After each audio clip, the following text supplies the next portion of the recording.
Happy morning. இன்றைக்கி Saturday, பையனுக்கு school இருக்குது, ஹஸ்பண்டுக்கு லீவு. என்னோடய வாய்ஸ் கொஞ்சம் தொண்டை கட்டியிருக்கு, அதனால் சவுண்டு கிளியராக வரல. நல்ல கோல்டு பிடிச்சிருக்கு. பையன் வந்து இந்த நாளே சொல்லிட்டான், எனக்கு நாளைக்கு இடியாப்பமும் சிக்கன் கறியும் வச்சு கொடுங்கன்னு. அதனால் ரைஸ் அடுப்பில் வச்சுட்டேன். அவனுக்கு வந்து சிக்கன் கறி வந்து செய்கிறதுக்கு சிக்கன் வாங்க சார் போயிட்டார். அவர் காலையிலே நான் ஃப்ரெஷ்ஷாக வாங்கிட்டு வரேன்னு சொன்னார். நான் மற்றதெல்லாம் ரெடி பண்ணி வைக்கிறேன், நீங்கள் இடியாப்பமாவும் சிக்கனும் வாங்கிட்டு வந்துடுங்க அப்படின்னு. நான் ஹோம்மேடு பவுட்ரு தான் எப்போவும் யூஸ் பண்ணுவேன். அது காலி ஆகிடுச்சு. இப்போ ரெடிமேட் பவுட்ரு தான் யூஸ் பண்ண போகிறேன். 1.5 டம்ளர் போட்டால் 3 பேத்துக்கு சரியாக இருக்கும். அவனுக்கு ரொம்ப நாள் ஆசை சிக்கன் என்வி, அதாவது என்வி கொண்டு போகணும் அப்படிங்கிறது. கிறிஸ்டின் மேனேஜ்மெண்ட் ஸ்கூல் ஆனதுனால எல்லா பசங்களும் மோஸ்ட்லி கொண்டு வருவாங்க. நான் ஆனால் இவனுக்கு அதிகமாக கொடுத்து அனுப்ப மாட்டேன். எக்கு மோஸ்ட்லி கொடுத்து அனுப்புவேன். மற்றதெல்லாம் இது சிக்கன் ஃபிஷ்ஷெல்லாம் அடிக்கடி கொடுத்து அனுப்ப மாட்டேன். அதனால் அவனுக்கு ஆசை கொண்டு போகணுன்னு. எனக்கு ஈஸியாக கிளாஸ் தாம்மா, அதனால் கொடுத்து அனுப்புங்க அப்படின்னு சொன்னான். அதனால் இன்றைக்கி செஞ்சு கொடுத்து அனுப்பலான்னு சொல்லிவிட்டு ரெடி பண்ணிட்டேன். எப்போவுமே பசங்களுக்கு வந்து மற்ற பசங்க கொண்டு வரதை பார்த்தோன்னே அது மாதிரி நம்மளும் கொண்டு போகணுன்னு ஒரு ஆசை வரும். நமக்கு எப்போவுமே டெய்லி காலையில் செஞ்சிட்ருக்க முடியாது. ஏன்னா ஹஸ்பண்டுக்கு வந்து மோஸ்ட்லி அவருக்கு வெஜிடேரியன் தான் பிடிக்கும். ரொம்ப டெய்லியுமே என்வி சாப்பிட்டாலும் மூஞ்சில் அடித்த மாதிரி இருக்குது, அதனால் வேணான்றாரு. ஒவ்வொருத்தருக்கும் ஒவ்வொன்றும் செய்ய முடியாதுல்ல, அதனால் எல்லாத்துக்குமே வெஜிடேரியன் பண்ணிடுறது. அவனும் கஷ்டப்பட்டு தான் சாப்பிடுவான். இதுன்னா கொஞ்சம் அது சாப்பிடுவான், சொல்லாமே சாப்பிடுவான். வெஜிடேரியன்னா கொஞ்சம் கஷ்டம்தான் சாப்பிட்றது. பரவாயில்ல அப்படின்ட்டு கொடுத்து அனுப்பிச்சிடுவேன். ஆனால் அவனும் சாப்பிட்டுட்டு வந்துடுவான். நாங்கள் டீ போட்டு குடிச்சிட்டோம். பையனுக்கு மட்டும் காஃபி, அவன் காஃபி வேணும்னு கேட்டான். அதனால் அவனுக்கு காஃபியும் போட்டு கொடுத்தாச்சு. காலையிலே வந்து நான் பின்னாடி பேக்கேட் போய் பார்க்கவே இல்லை. கோழிங்கெல்லாம் என்ன பண்ணுறாங்க என்ன இதுன்னு நான் காலையில் போய் பார்ப்பேன். இன்றைக்கி எந்திரிக்கிறதுக்கு கொஞ்சம் லேட் ஆகிடுச்சு. லீவுங்கனாலே கொஞ்சம் சோம்பேறித்தனம் வந்துடும்ல, அதனால் போகலை. சார் தான் சரி நான் அங்கே பார்த்துக்கிறேன், இங்கே இது சமையல் பண்ணு அப்படின்ட்டாரு.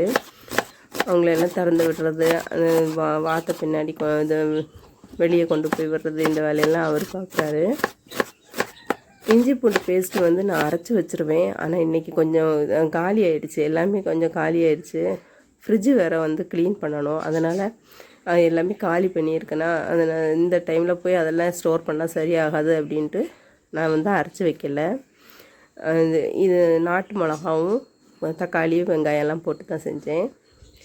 இடியாப்பம் நல்லா ஃப்ரீயாக தான் இருந்தது செய்கிறதுக்கு. நான் இன்னும் புளியும் போது கஷ்டமாக இருக்குமோன்னு நினச்சேன். ஏன்னா எப்போவுமே ஹோம்மேடு பவுட்ரு யூஸ் பண்ணுறதுனால இது கஷ்டமாக இருக்குமோன்னு நினச்சேன். இல்லை, இதுவும் ஈஸியாக தான் இருந்தது. ரேஷனில் கொடுக்குற பச்சரிசியை வாங்கி நான் ஊற வச்சு மிஷினில் கொடுத்துட்டோன்னா அவங்களே நல்லா வறுத்து கொடுத்துருவாங்க. கிட்டத்தட்ட 6 மாதம் ஆனாலும் ஒன்றும் ஆகாது. அப்படியே நம்ம ஃப்ரெஷ்ஷாக ஸ்டோர் பண்ணிக்கலாம். இன்றைக்கி அந்த வேலையெல்லாம் இருக்குது நிறையா. சாட்டர்டே சண்டே வந்தாலே எல்லாருக்கும் வேலை கம்மியாக இருக்குன்னு சொல்லுவாங்க. ஆனால் நம்மளுக்கு வந்து இந்த வீக்கெண்டு தான் வந்து எப்போவுமே வேலை அதிகமாக இருக்கிற மாதிரி இருக்கும். இன்றைக்கி க்ளீனிங் வேலை நிறைய இருக்குது, அதனால் சிம்பிளான சிக்கன் கறி தான் செஞ்சேன். அவனுக்கு டைம் ஆகிடுச்சு. நானும் கொஞ்சம் லேட்டாக எழுந்திரிச்சதுனால வந்து ஹரிபரியாக தான் செஞ்சேன். ஆனாலும் நல்லா தான் வந்துருந்தது. இன்றைக்கி அவனை கிளப்பி அனுப்புறதுக்கப்புறமா வீடை க்ளீன் பண்ணணும், அப்புறம் ஃப்ரிட்ஜு க்ளீன் பண்ணணும், மாவு இடியாப்பம் மாவு ரெடி பண்ணணும். அந்த மாதிரி நிறைய வேலை இருக்குது. நம்ம என்ன தான் பிளான் பண்ணி இந்த வேலையெல்லாம் செய்யணும்னு நினச்சாலும் எல்லாத்தையுமே ஒரே நாளில் நம்மளால் கம்ப்ளீட் பண்ண முடியல. ஆனால் டெய்லியுமே ப்ரொடக்டிவாக ஏதாவது செஞ்சிடணும் அப்படின்னு நான் எந்திரிக்கும் போது நினப்போம். ஆனால் எல்லாமே கம்ப்ளீட் பண்ணதுக்கு முடியல. அது என்னன்னு தெரியல, நான் கொஞ்சம் ஸ்லோவாக அப்படின்னு தெரியல. நடுவில் சில வேலைகள் வந்து நம்ம வேலைகளை வந்து அப்படியே செய்ய விடாமல் பண்ணிடுது. திடீர்னு சில வேலைகள் வருது இல்லை, அப்படி வரும்போது அது வந்து எல்லா வேலையிலையும் கம்ப்ளீட் பண்ண முடியல. அவனுக்கு டிஃபன் கட்டியாச்சு, சாப்பிட கொடுத்துட்டேன். அவனும் சாப்பிட்டுட்டான், நல்லா இருக்குன்னு சொன்னான். அதுவே கொஞ்சம் சந்தோஷமாக தான் இருந்தது. நான் வந்து அப்படி புதுசாலாம் ட்ரை பண்ணலாம் மாட்டேன். எனக்கு தெரிஞ்ச சமையல் தான். நம்ம எப்போவுமே நான் எங்கள் அம்மா வீட்டில் என்ன சமையல் பண்ணுவாங்களோ அதுதான் நான் செய்வேன். அது ஒரு சில சமையல் வந்து எங்கள் ஹஸ்பண்ட் வீட்டில் செய்வாங்க, அதையும் கற்றுக்கிட்டேன். ஆனால் மற்றபடி நார்த் இந்தியன், இன்டர்நேஷ்னல் அந்த மாதிரிலாம் ஒன்றும் செய்கிறது கிடையாது. ஏன்னா ஹஸ்பண்டுக்கு வந்து அந்த மாதிரிலாம் செஞ்சால் அவருக்கு பிடிக்காது. அவர் வில்லேஜ்லேயே வளர்ந்ததுனால வில்லேஜில் செய்யக்கூடிய அந்த டிஷ்ஷஸ் தான் அவர் விரும்பி சாப்பிடுவார்.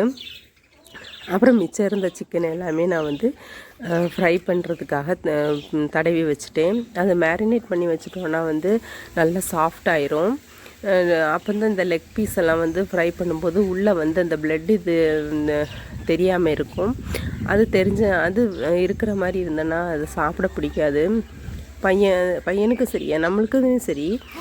சில டைமில் வந்து கடையில் வந்து அவசரமாக ஃப்ரை பண்ணி வச்சுருப்பான். உள்ளே பார்த்தா நம்ம லெக் பீஸுக்குள்ளே வந்து ரெட் கலரில் அந்த இது தெரியும், பிளட்டு தெரியும். அந்த மாதிரி இருந்தனா நம்மளுக்கு அது மனசுக்கே ஒரு மாதிரியாக இருக்கும். அதனால் அது எல்லாமே க்ளீன் பண்ணிவிட்டு மேரினேட் பண்ணி வச்சுட்டேன். அப்புறம் இந்த வீடெல்லாம் க்ளீன் பண்ணியாச்சு. பையனை கொண்டு விட போயிட்டார் சார். அவருக்கும் டிஃபன் எடுத்து கொடுத்துட்டேன் சாப்பிட்றதுக்கு. டிஃபன் கொடுத்துட்டு நான் வந்து ஃப்ரிட்ஜை க்ளீன் பண்ண ஆரம்பிச்சிட்டேன். ஃப்ரிட்ஜ் வந்து ரொம்ப நாள் ஆச்சு க்ளீன் பண்ணி. ஆனால் ரொம்ப அந்த அழுக்கெல்லாம் இல்லை, ஆனால் கொஞ்சம் பழைய பொருளெல்லாம் இருந்தது. எல்லாத்தையுமே எக்ஸ்பைரி ஆனது எல்லாமே எடுத்து தூர போட்டுட்டு அதை க்ளீன் பண்ணி தொடச்சி வச்சிடலாம் அப்படின்னு சொல்லிட்டு எல்லாமே க்ளீன் பண்ணிட்டேன். நல்லா வெயிலில் காய வச்சு அடிச்சிட்டோன்னா நமக்கு வந்து ரொம்ப நீட்டாக இருக்கும். ஃப்ரிட்ஜ் ஃபுல்லாக எடுத்துகிட்டு க்ளீன் பண்ணிட்டேன். இங்கே டோரில் பார்த்தீங்கன்னா ஒரு 5 ஸ்டார் வச்சுருக்கான் பையன். அதை எடுத்து உள்ளே வச்சுட்டு ஃப்ரீசரில் அது ரொம்ப நேரம் வெளியே இருந்தேன்னா அது மெல்ட் ஆயிரும்னு சொல்லிட்டு எல்லாமே காய வச்சுட்டு அப்புறம் வந்து மத்தியானத்துக்கு லஞ்சு ரெடி பண்ணியாச்சு. சாம்பார், அப்புறம் சிக்கன் கறி இருந்ததுல அதுவும் ஃப்ரையும், இதை வச்சு மத்தியானம் சாப்பாடு சாப்பிட்டாச்சு.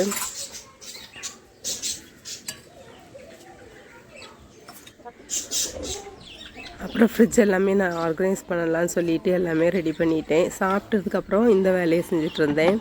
அப்புறம் இன்றைக்கி வந்து கொஞ்சம் கூட உட்காரவே இல்லை, அப்படியே வேலை ஓடிக்கிட்டே இருந்தது.